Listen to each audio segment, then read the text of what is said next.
የሃይማኖታቸው ርቱዕነት የሃይማኖት ትምህርታቸው ውስጥ ነቅ ያላቸው ችግር የተገኘባቸው አባቶች ቅዱሳን ተብለው አይጠሩም። የቤተ ክርስቲያን አባቶችም አይባሉም።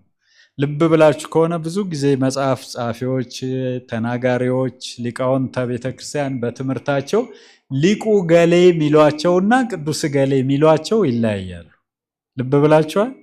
ሊቁ ገሌ ማለት ከትምህርታቸው እንደው አንድ በጎ ነገር ተገኝቶ የሚጠቀሱ ልክ ዛሬም ስንጠቅሳቸው የነበሩ ቅዱሳን ላይሆኑ በሃይማኖት ላይመስሉን ይችላል። ዘመኑን በማመላከት ግን ጥሩ እይታ የነበራቸውን ስንጠቅስ እንደነበረው ሊቁ አርጌንስ፣ ሊቁ ኦገስጢኖስ፣ ሊቁ ተርቱሊያን የምንለውን ወዘተ ይላሉ።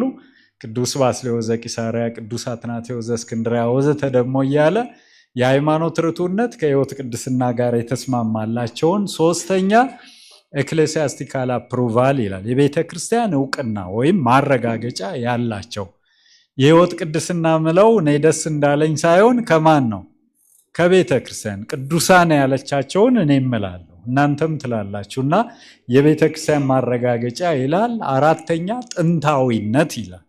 ቅድም ያልነው የአባቶች ዘመን ውስጥ የነበሩትን በእነዚህ አራት መስፈርቶች ቅዱስና ሊቅ በሚለው ቅድስናን ከሊቅነት ጋር አብረው አዋህደው የያዙትን ያለምንም ጥያቄ እነዛን ደግሞ በልዩነት እንደው በጣም ያስፈለጉ ነገሮችን ብቻ ለመጥቀስ አይነት እንጠቀማቸዋለን ነው።